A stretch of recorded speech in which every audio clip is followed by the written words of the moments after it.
はい、どうもこんにちは。ロイヤルブルーコーヒーのバリスタ豊です。本日はコーヒー豆の試飲をして次の仕入れる豆を決めていきたいと思います。実はこちらに僕がいつも仕入れている業者さんのサンプルの豆が届いたので、この5種類の中から選んでいきたいと思います。で、この業者さんなんですけども、インボコーヒーっていうところなんですけども、エチオピアのコーヒー豆を専門に取り扱っていて、どれも品質の高いコーヒー豆です。で、ここの業者さんは過去にエチオピアの農家さん、生産者の方を台湾に招いて、で講演会を開いたこともある業者さんで、ものすごく現地の方とも親密な関係でいろんな協力体制が整っているんじゃないかなと思います。で、僕もその講演会の現地には行ってないんですけども、オンラインで拝見させてもらいました。現地の方の声が聞けるというのがなかなかできない体験なので、とても貴重な体験をさせてもらいました。で、コーヒー豆のちょっと一味も二味も違ったようなコーヒー豆だと思うので、せっかくなので皆さんにもシェアしながら試飲していきたいと思います。で、試飲なんですけども、一般的にはそのカッピングと言われる試飲方法をするんですけども、今回に関しては、普通にハンドドリップをして、それを飲んだ感想にしていきたいと思います。それではね、豆の紹介をしていきたいと思います。まずは、こちら。エチオピアイルカチャフェバンコティティ処理場生成工場かな。完熟レッドチェリーライトアナエロビックハニーです。まずは産地、エチオピアのゲデブのゲデオ地区というところのオーロックカン村のところのバンコティティという生成工場があるんですけども、そこでライトアナエロビック、1日間の軽い研究発酵を行ったハニープロセスの生成方法をしております。で、標高は1870から2000メートルですね。エチオピアはやや高いですね。で、品種はエチオピアの原生種としています。はい。で、風味の特徴なんですけども、白ぶどうや蜂蜜、熟した梅のような明るく上品な果実感があり、そこにスターフルーツジュースのような爽やかな酸味とヨーグルトを思わせる柔らかな乳酸のニュアンスが重なります。全体の印象は酸味と甘さのバランスが非常に良く、層のある味わい。ライトアナエロビック処理によってほんのりとした花の香りと繊細な発酵のトーンが加わり、後味には砂糖漬けの果実や蜂蜜のような長い甘い余韻が続きます。というのがこのインボコーヒーさんが書かれた風味表現があります。このエチオピアのゲデブなんですけども、一番の特徴というか、これから紹介するのは全部エチオピアですが、何が違うかというと、エリアと生成方法に大きな違いがあると思います。なので、まず説明するのは、この、ライトアナエロビックハニー。アナエロビック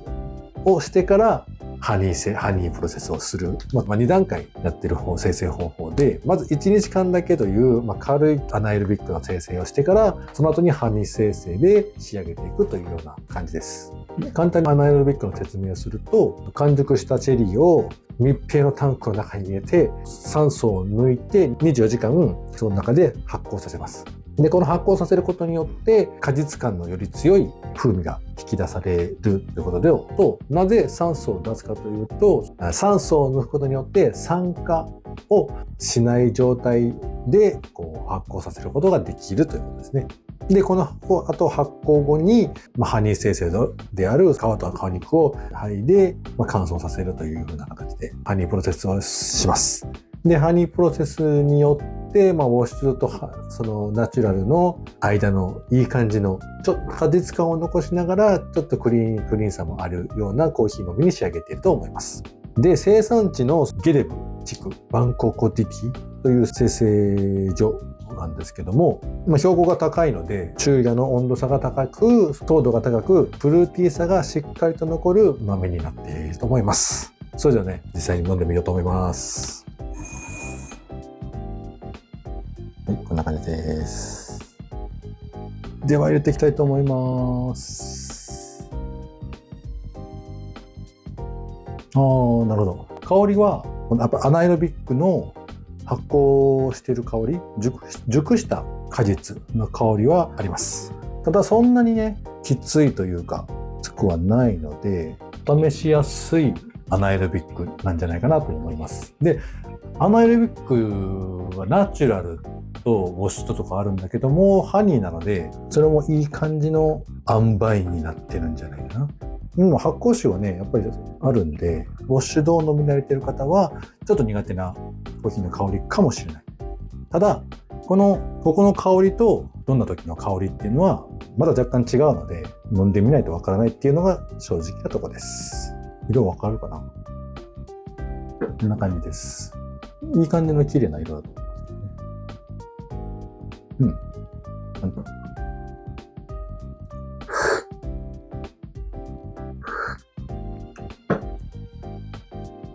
ね。僕が好みそうな面白い味をしてます。やはりね、アナエロビックはね、僕としては美味しいコーヒーに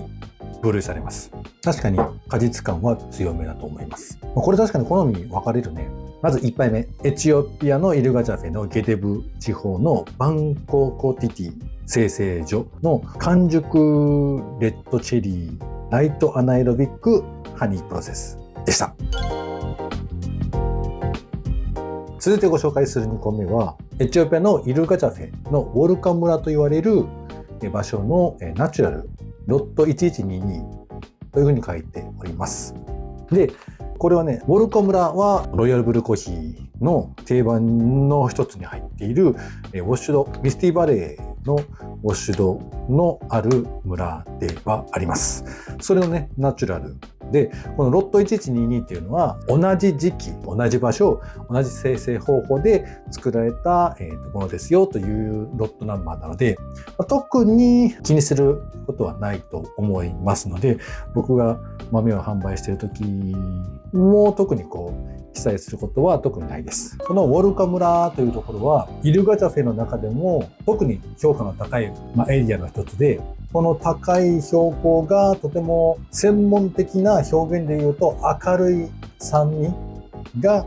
特徴的なエリアのコーヒー豆となります。そして標高はおよそ2000から2200メートル、ものすごい高いですね。この高い標高がその明るい酸とか豊かな香りを生み出しているでしょう。で、豆を生成している他社処理所、生成所の責任者の方は、コーヒーは私の人生だと語るほど情熱的で、収穫から乾燥まで、その細部まで丁寧に管理されています。そして、これの香りなんですけども、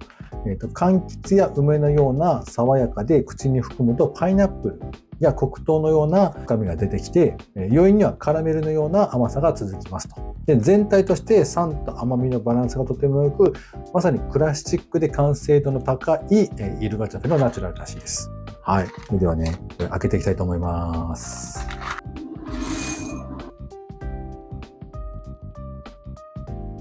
こんな感じです。焙煎度合いとしては1個目とあまり変わらなそうなイメージですね。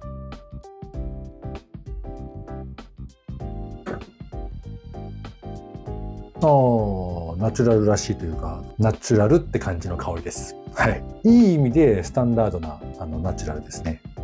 で、ナチュラルって一番古くからある生成方法なんで、これが一番古くから飲まれているコーヒーなんじゃないかっていうふうに個人的には思ってるんですけどね。ただ今みたいに焙煎する機械とかがないので、もしかしたらもっと深入りだったのかもしれないですけど、一番原始的な豆なんじゃないかなと思ってます。はい、完成です。はい、こんな感じの、綺麗綺麗綺麗綺麗、ものすごい琥珀色というか、やば。やっぱりスタンダードなナチュラルらしい香りです。本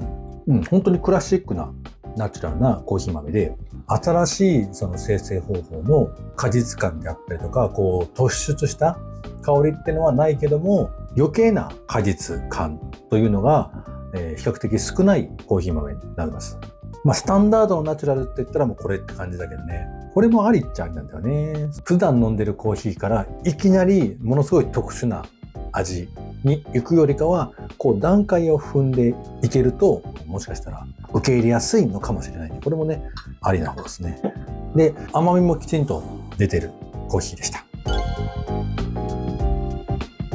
はい、3つ目ね、ご紹介するのはこちら。エチオピアのグジというエリアのブクアベルで、生成方法がスロードライナチュラルという生成方法で、標高が2200メートル。グジというのは比較的新しいエリアになっていて、品種はこれは原生品種ですね。で、まず注目したのはこのスロードライナチュラル。多分、ナチュラルは聞いたことあるけど、スロードライって何？スロードライって何っていう風なことなんですけど、簡単に言うとね、通常のナチュラルよりもゆっくりと乾燥させる。ナチュラルってこう、天日干ししてるんですけども、で具体的にどれぐらい違うかというと、一般のナチュラルは、気温や日照によって変わるんですけども、2週間ぐらいって聞きますね。で完成を終えているんですけども、スロードライは20日以上かけて低温で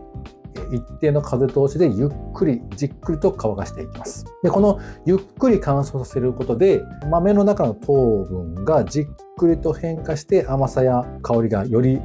深くなるというふうな説明があります。で結果として口当たりがまろやかで厚みのある味わいに仕上がるのが特徴らしいです。でこちらのその標高も 2200m と高いので果実がゆっくり育つので、昼夜の寒暖差が高くその環境で果実の凝縮感と香りがさらに引き立てることができるでしょうと。実はこのエリア2016年から3年連続で TOHテイスト・オブ・ハーベスト、エチオピア大会で優勝準優勝を獲得していて今や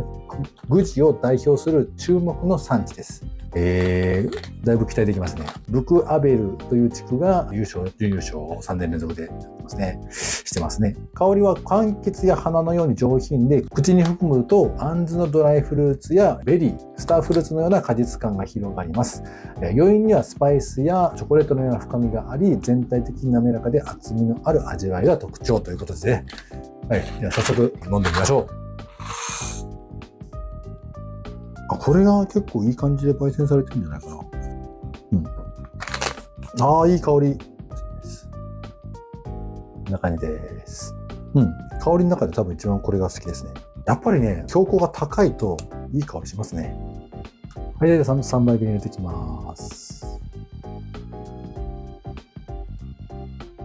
よく言われるというか、よく思われてると思うんですけども、ハンドドリップ難しい、お湯の注ぎ方難しいっていうふうに思っている方多いと思うんですけども、難しいことはありません。で、こうしなければならないという入れ方は実はなくて、ただある程度方向性的に教えないと自由に入れてくださいって言われた時に逆にどうすればいいのかわからないっていうのがあるので、例えばこう真ん中にずっとゆっくり注ぎ続ければいいですよという教え方をする人もいれば、ぐるぐると回してくださいとこうぐるぐる回してくださいっていう人もいれば、あとこう止め継ぎっていうんですけども、こう何回も入れて止めて入れて止めてっていうのを推奨する人もいれば、ずっとこう入れてください、止めずにずっとこう入れてくださいという人もいます。コーヒー豆の味の影響をすることって本当にたくさん要素があって、入れ方だけで味がめちゃめちゃ変わるっていうことはほとんどないと思ってます。温度と時間と粉の粗さが一定であればそんなに大きくブレることはないんじゃないかと僕は思っています。3杯目できました。はい、こちらもいい色してますね。ではね、香りはそんなにめちゃめちゃ強い、果実の香りはしませんが、色もいいかな。なるほどね。ものすごいジューシー。飲んだ後の後味の喉の奥の方でそのみずみずしさがこう残るとジューシーっていう言い方をするんですけども、甘みがこう後ろにずっと余韻が残るような感じ。なるほどね。これはうまいわ。僕の好きな味です。酸味というよりかは本当に果実のような感じ。口に含んだ時に酸味がバッてくるのではなくて、こう飲んだ後にこう柑橘系とはちょっと違うトロピカルフルーツのような甘さのある甘酸っぱさっていうのかな。甘酸っぱさの中の甘みが強いバージョンかな。強い感じが口に広がるようなイメージ。これ美味しいと思う。僕が好き以外にもこれみんな好きかどうかっていうのも考えないといけないので、これはね、ありよりのありです。はい。完全にありです。はい。4つ目。こちらですね。エチオピアのベンジマジーのゴロゲイシャと言われる地域の、これは多分インボコーヒーさんが命名したんだと思うんですけども、歌姫ゲイシャのハニープロセス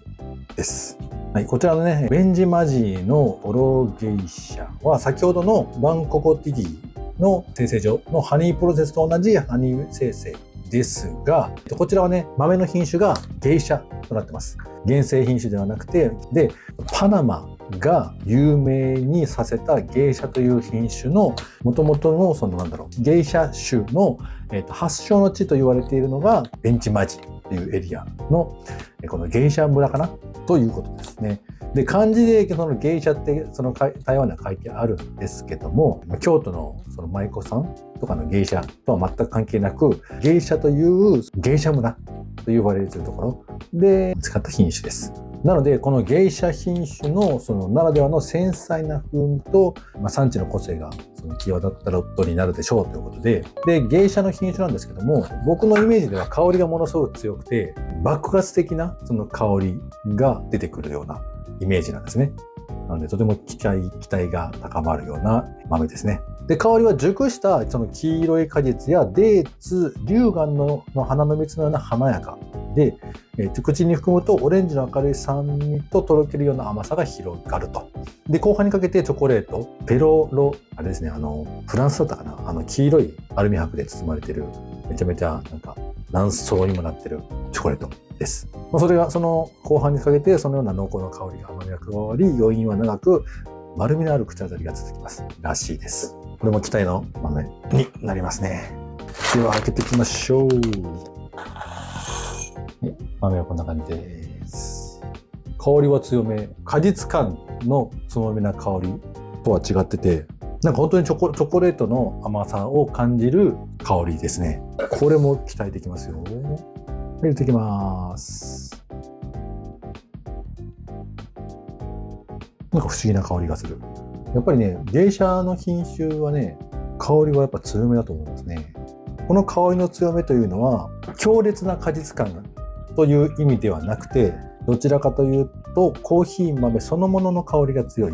という感じですね。これ実際嗅いでみないとね、分かってもらえないと思いますけども、発酵臭の強い香りとかではなくて、コーヒーそのものの香りが強いというようなイメージ。わかんないよね。難しいよね。この口で説明するのって難しいよね。なので、いつも何回も言ってるけども、実際に飲んでみるのが一番です。ゲイシャってどんなもんだろうって。さっきのスロードライナチュラルってどういうもんだろう。これなかなかないかもしれないけども、ナチュラルってどういう、スタンダードなナチュラルってどういう味なんだろうとか、もう飲んでみるしかないですね。はい、やりましたね。一番スープかもしれないね。こんな感じ。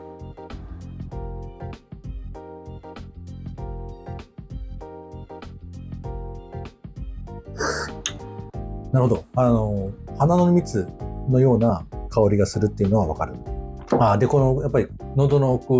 に残る甘さっていうのはやっぱり強いというか、これもうまいな。やっぱりゲイシャはね、うまいな。このチョコレートっていうのは分かるような分かんないようなんだけども、とても華やかなというか甘さがある。これこそその酸味と甘さがいいバランスになってるような一品だと僕は思います。確かに余韻も長い。これも美味しいです。はい。ではね、ラストの5つ目、いってみたいと思います。はい、こちら最後のやつです。はい、最後のラストなんですけども、これはエチオピアベンジマジ歌姫ゲイシャ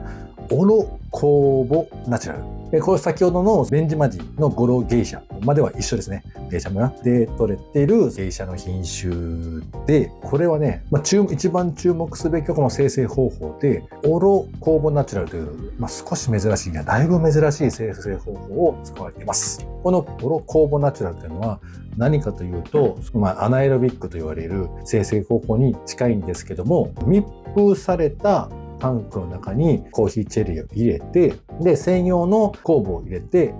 中で発酵させるという方法をとっています。この酵母を入れることによって何が起きるかというと、微生物の、腐敗微生物のリスクを抑えながら香りを引き出してクリーンに仕上げることができると。で、そのため一般的なナチュラルよりも発酵ムラ、普通に天日干しするとこっちが発酵進んでるけどもこっちが進んでないっていうのがあるんですけども、それが少なく雑味っていうのが出にくいのが特徴らしいです。で、こちらも、品種はゲイシャ種なので、繊細でフローラルな香りが特徴的で世界中にも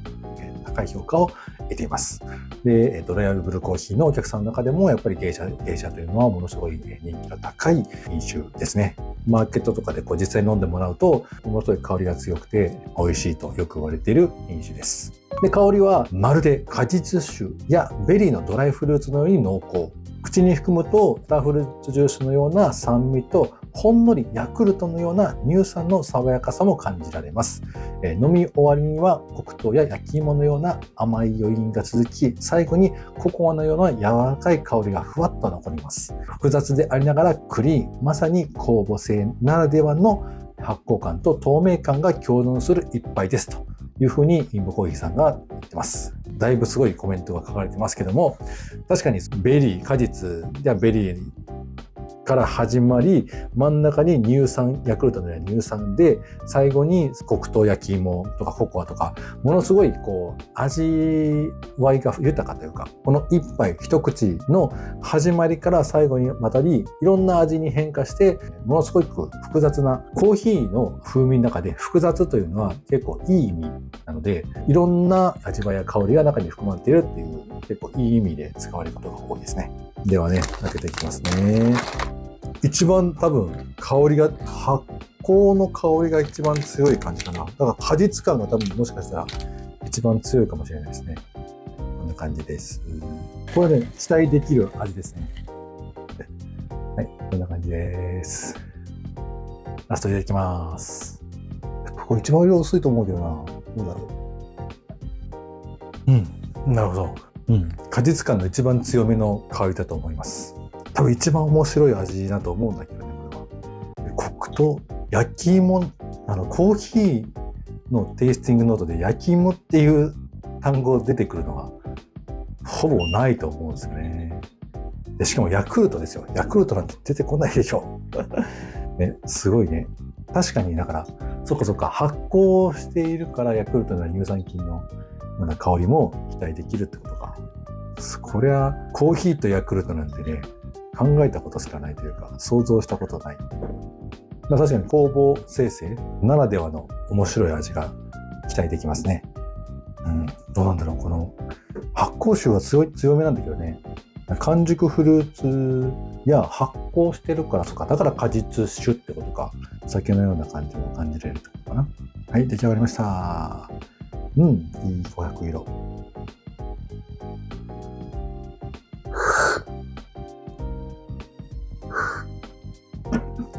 なるほどね。この香りで、この果実感というか、この香りはものすごい引き立つんだけども、味わい方はクリーンさが残るっていう、雑味がないっていうのはよくわかる一杯。なるほど。飲みやすいんだけども、果実感がしっかりとある。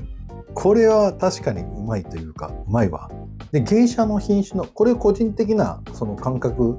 かもしれないんですけども、ゲイシャってその香りがものすごく強めだけども、強いのがすごい残ってるというよりかは、爆発的にグワッと香りがあって、さーっと消えていくような感じ。発酵ムラがなく雑味が少ないっていうのがよくわかる一杯ですね。この香り、一般的にこの香りの味わいのコーヒーって結構その発酵が進んでるというかようなイメージが多いんですけども、それがね一切ないというか、完熟フルーツの味はあるんだけどもすっきりしてるっていうような感じ。飲んでる回数が一番多いでしょ多分。なるほどね。いやー面白いね。いやコーヒー飲み比べはとても面白いです。はい。僕も試飲会やりたいですねこれ。はい。それではね、まとめに行きたいと思うんですけども、本日は5種類のエチオピアの豆を試飲しました。で、今後次の購入する豆をどれにしようかという風な形で考えていたんですけども、正直迷います。どれもね、このインボコーヒーさんは、とてもね、いい豆を取り揃えているので、どれも美味しくて、どれが一番とかいうのを選ぶのはとても難しいです。で、まず個人的な印象が一番残っているので言うと、こちらの5番目に飲んだオロコーボナチュラル。これがね、印象的には一番残ってる豆ですね。というのは、この香りと、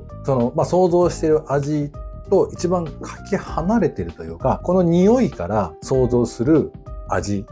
わい方が、大きく違ってたっていうので、一番印象には残ってます。驚いたっていうね。で、個人的に一番美味しいと思うのは、このスロードライナチュラル。ゆっくり乾燥しているナチュラルが一番美味しいと思います。フルーツティーに近い感じの、特殊生成方法を見たくはないんですけども、どうだろう。それかどうだろう。ライトアナエロビック。コーヒーって熱い時と冷めた時の味ってだいぶ違うんですけども、冷めても美味しいコーヒーっていうのが好きなんで、このウォルカのナチュラル、クラシックのナチュラルはとてもお茶らしいそのテイストというか、コーヒーって苦いイメージあるけども、そうではなくて爽やかに飲めるというか、のナチュラルですね。やっぱり芸茶も捨てがたいんだよな。悩みます。僕が好きというよりかは、美味しいな。僕が好きというよりかは、みんなに好んでもらえるかどうかっていうのも大事なんで、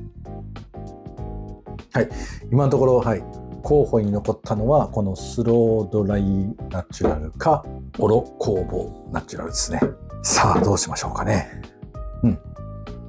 はい、決まりました。選んだのはこちら、エチオピアグジーブグアベルスロードライナチュラルを今度注文したいと思います。このね、2016年から3年連続でエチオピア大会で優勝準優勝を果たしているエリアですね。これを今度豆を購入して皆さんにも味わってもらえるように購入しておきますので、もし気になるようであればご購入をお願いいたします。もしくはね、気になった豆があればコメントに残してもらって、この豆が気になったよっていうのをね、残してもらえると大変嬉しく思います。はい。それではね、本日紹介した豆のリンクというか紹介の情報は概要欄に書くようにしておきますので、そちらでも確認してみてください。で、購入ができるように概要欄にも豆の購入のリンクも貼っておきますので、ぜひご興味のある方は試してみてください。それではね、次の動画でお会いしましょう。ではまた。如果你觉得这个影片有帮助，或者是喜欢，多帮我按赞，这样子我会更努力的制作新的影片。如果有什么疑问，留言给我，很欢迎提问。如果你订阅了频道，当最新的影片上传的时候，你会接收到通知，你就不会错过哦。让我们一起继续追求对你来说美味的咖啡吧，下次见。